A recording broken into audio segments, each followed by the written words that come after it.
पुरोहित के आगे मैं गुस्से में चुप बैठी रही। लेकिन अब बता, क्या बात है चाची? क्या बात है? जरा उस बाभन ने हलवे की तारीफ कर दी तो सारी कढ़ाई का हलवा उसका थाली में उड़ेल दिया। न मैंने चखा न मेरी शल्लू ने। वो शल्लू की ससुराल के पुरोहित थे, इसलिए। अरे जन्म जली, तेरे बाप की कमाई थी जो इस तरह लुटा दी। चाची, मुझे जो जी चाहे कह लो, लेकिन मेरे बाप को तुम। तो फिर गुन गाऊं उसके? खुद तो मर गया, अब तुझे छोड़ गया मेरी छाती पर मूंग की दाल डालने के लिए। अरे भगवान, क्यों दिन चढ़ते ही डांट रही हो गरीब को? फिर और क्या करूं? अरे नहा धोकर शांति से राम राम की माला जपो। माला जप लूंगी, माला अभी बहुत उम्र बाकी है। जिंदगी का कोई भरोसा नहीं शल्लो की माँ, जाने कब बुलावा आ जाए। सब ठाट धरा रह जाएगा जब लाद चलेगा बंजार। अपनी भतीजी से चिढ़ के मेरा बुरा चाहोगे तो मुझसे बुरा कोई नहीं होगा।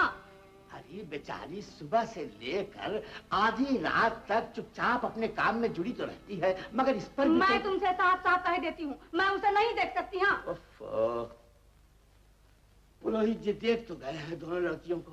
भगवान करे लीला का ही रिश्ता ठीक हो जाए। और अरे मुंह धो रखो, रिश्ता तो मेरी शल्लो का ही ठीक होगा।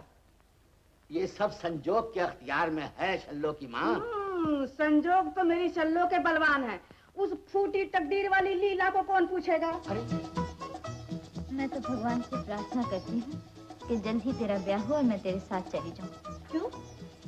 यहाँ तो मेरी वजह से रोज चाचा चाची में झगड़ा होता है, और तो मेरा कोई ठिकाना नहीं। मुझे ले चलोगी ना अपने ससुराल?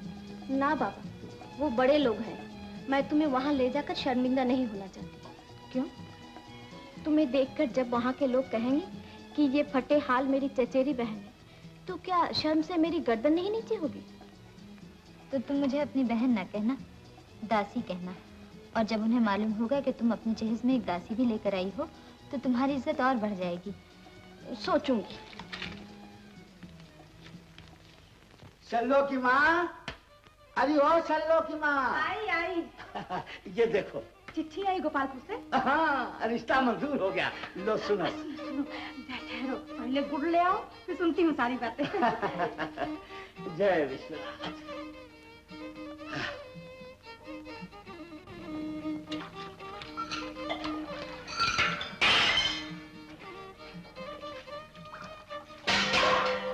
पच्चीस घंटे हो गए बर्तन सफा कर रही है। ये गुड़ कहाँ ले जा रही हो माँ? बेटी, तेरे बापू का मुंह मीठा कराने के लिए। ए ले, पहले तू मुंह मीठा कर। गोपालपुर से चिट्ठी आई है। अच्छा, तब तो तेरे संजोग बड़े बलवान हैं शल्लो। ये शल्लो शल्लो क्या है? अच्छा भला नाम है कौशल्या, कौशल्या क्यों नहीं कहती? तुम भी तो इसे शल्लो कहती हो चाची। अरे मैं उसकी माँ हूँ, चाहे कुछ भी कहूँ, लेकिन तू आज से इसे कौशल्या रानी कहा था, समझी? गोपालपुर वालों ने इसका रिश्ता मंजूर कर लिया है। मेरी बेटी सारे गांव की रानी बनकर रहेगी, जानती है?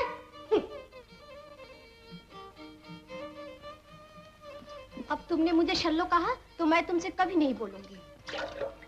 और अगर कौशल्या कहूँ तो? तुमसे कभी झगड़ा नहीं करूंगी। कौशल्या महारानी कहूँ तो? तुम्हें अपनी दासी बनाकर ससुराल ले जाऊंगी। लो मुंह मीठा करो। हाँ, अब सुनाओ पूरी चिट्ठी। लीला बड़ी तकदीर वाली है, रानी बनकर राज करेगी। राज गुड़ खा के लगे भागने। अरे वो क्या बनेगी रानी, राज करेगी मेरी शल्लो। आंखें खोलकर दोबारा पढ़ो चिट्ठी। चिट्ठी तो मैं 2 बार छोड़ 4 बार पढ़ चुका, और हर बार यही पढ़ा कि पुरोहित जी ने लीला के रूप और गुण की बहुत तारीफ की है। लीला में क्या खास रूप और गुण धरा है? वो तो मेरी शल्लो की पांव की जूती के बराबर भी नहीं। कसूर सारा पुरोहित जी का है कि उन्होंने लीला और शल्लो को तुम्हारी आंखों से नहीं, अपनी आंखों से देखा है। पुरोहित को तो मैं कहीं पा जाऊं तो उसे कच्चा चबा जाऊं। मैंने तुमसे चोरी चांदी के 50 रुपए दिए उस निगोड़े को, इसलिए कि मेरे शल्लो की सिफारिश कर दे। कल मैं वहाँ एक एक करके गिनता रहा और है करता रहा, वहां जाके उल्टी पट्टी पढ़ा दी। हाँ। ये बात है, तो तुमने रिश्वत भी दी थी पुरोहित जी को? तुम माँ होते तो समझते कि अपनी औलाद के लिए क्या कुछ करना पड़ता है। लीला भी तो अपनी ही औलाद है, भाई की लड़की क्या और अपनी लड़की क्या। तुमने नाहक 50 रुपए चांदी के बर्बाद कर डाले, मुझे दूसरी फिक्र लगी। तुम इसकी चिंता न करो, ये 50 रुपए तो पुरोहित का गला दबा के मैं वसूल कर लूंगी। मेरा नाम रंगीली बाई है। हाँ।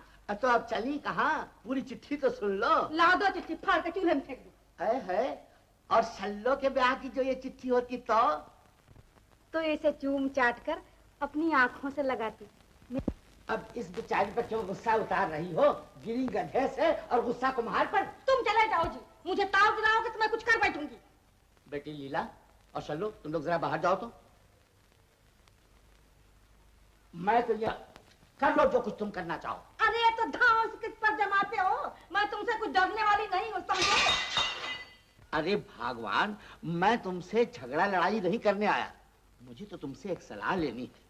गोपालपुर वालों ने इसी महीने ब्याह मांगा है। मैं नहीं दूंगी कोई सलाह फला, तुम जानो और तुम्हारा काम लो। पर ठाकुर साहब गरीब घर की लड़की क्यों पसंद करते हैं? खानदान में भी कोई बुराई नहीं। फिर बात यह है शामू की माँ कि ठाकुर साहब ऐसी बहू ब्याह के लाना चाहते हैं जो उनकी बेटी को सारी जिंदगी अपने कलेजे से लगा के रखे। हाँ, तो क्या जमुना सारी उम्र मैके में बैठी रहेगी? और क्या, न तो उसका मर्दी उसे ले जाना चाहता है और न ठाकुर साहब जी अपनी बेटी को विदा करना चाहते हैं। क्यों? न जाने क्या मैल आ गया है दोनों के दिलों में। जमुना खुद भी जाना नहीं चाहती बापू, कहती है कुएं में डूब मरूंगी पर ससुराल नहीं जाऊंगी। हाय राम, तुझसे किसने कहा शामू? जमुना ने मुझे खुद, मैंने सुना है किसी से बापू। तो दोस्त सारा जमुना का है। जब वही अकड़ कर बैठी है तो बाप बेचारा क्या कर सकता है? अरे भाई हमें क्या मतलब, जमुना यहाँ रहे या ससुराल जाए, हमें क्या फर्क पड़ता है? फर्क तो पड़ता है बापू, मैं रोज उसे कथा सुनाने जाता हूँ तो कुछ ना कुछ देती रहती है। ससुराल चली गई तो आमदनी बंद हो जाएगी। देखा, मेरा लड़का कितना होशियार है। और तुम लड़कियां देखने तो गए ही थे, मेरे शामू के लिए भी कोई लड़की देखनी थी। नहीं माँ, मैं शादी नहीं करूंगा। क्यों रे? बस यूं ही। अच्छा मैं चला ठाकुर की हवेली जमुना को कथा सुनाने। हाँ बेटा जा। चाचा जी, हाँ? चाची का दर्द के मारे सर फटा जा रहा है। मैं दबाने लगी तो मुझे परे हटा दिया। वैद्य जी से कोई सर दर्द की दवा ले आइए ना। उनके सर में दर्द नहीं है बेटा, दिल में है। अब वो अपने आप चला जाएगा जब तू अपने घर चली जाएगी। अपने घर? हाँ बेटी, इसी बात का तो सारा फसाद है। गोपालपुर वालों ने शल्लो के बजाय तुम्हारा रिश्ता मांगा है। तो आप ना कर दीजिए। क्यों? वो बड़े लोग हैं, मैं यतीम और गंवार। जिस गाड़ी का एक पहिया ऊंचा और दूसरा नीचा हो, वो एक दिन भी नहीं चल सकती। गरीब और अमीर का रिश्ता ना निभा तो निभेगा कैसे नहीं? तुम्हारा हाल वो अच्छी तरह जानते हैं। और फिर भगवान का दिया हुआ उनके पास सब कुछ है। उन्हें दान दहेज का कोई लालच नहीं। और चाचा जी, बेटी, अपने ससुर और पति की सेवा करना, उनकी खुशी और इज्जत के लिए अपनी जान तक की परवाह न करना, यही एक अच्छे कुल की लड़की का फर्ज है। चाचा जी, बेटी, मुझे जल्दी तो अपनी आंखों से दूर करना नहीं चाहते ना? बस इसी महीने तेरा ब्याह करना होगा बेटी। मेरे स्वर्गवासी भाई और भावज की आत्मा कितनी खुश होगी जब ठाकुर साहब की हवेली में उनकी बहू बनकर तू डोली से उतरेगी।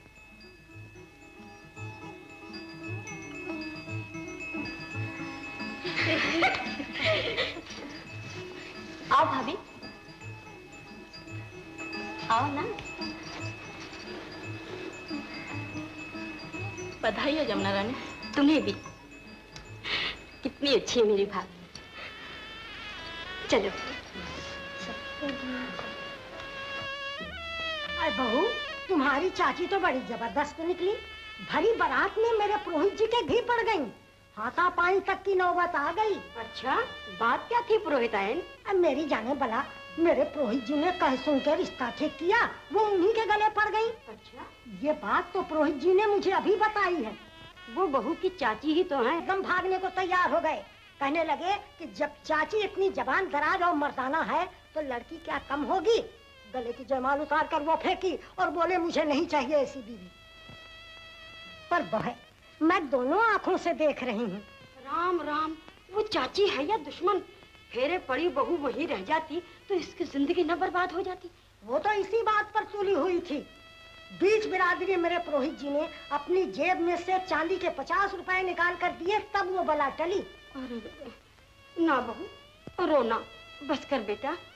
जमुना कहाँ गई? थोड़ी देर तो बहू के पास बैठती। देखती हूँ। अब बेटी, अब तुम्हें काहे का फिक्र है? पिताजी को शायद कुछ शक हो गया कि मैं तुमसे छुप छुप के मिलती हूँ, इसलिए उन्होंने झटपट भैया का ब्याह एक यतीम लड़की से कर दिया। वो तो चुप है, अगर भैया को पता चल गया तो मुझे गोली से उड़ा देंगे। तो चलो कहीं भाग चलें। यमुना, ओ यमुना, यमुना, क्या है बुआ? चलो ना, बहू के पास बैठो, यहाँ क्या कर रही हो? कुछ नहीं, भाभी के स्वाद सेहत के लिए थोड़ी सी कलियां चुन रही थी, अभी आई। वाह वाह वाह वाह, ननद हो तो ऐसी हो।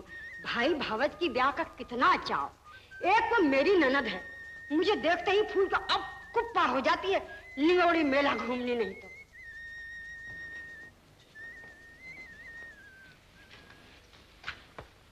अब मुझे जाने दो श्याम। अच्छा, मैं फिर आऊंगा रात को। ब्याह की खुशी में जलसा है ना, सब मर्द और औरतें उधर होंगे। तुम बहू के पास रहना, मैं सीटी बजाऊंगा, तुम फौरन चली आना।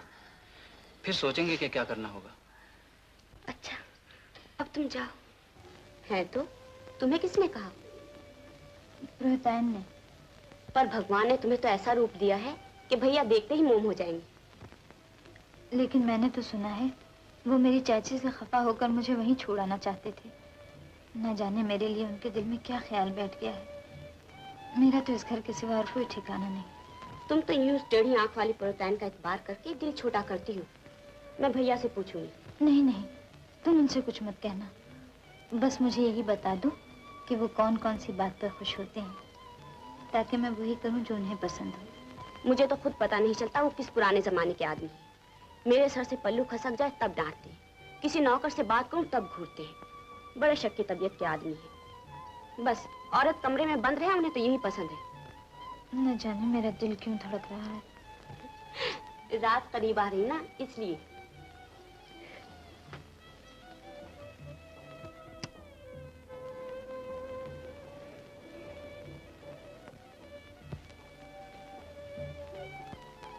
ये बंदूक किसकी है? एक ही दिन में से पूछ लेना चाहती हूँ। ये भैया की बंदूक है, उन्हें शिकार का बहुत शौक है। मुझे तो डर लगा। क्यों?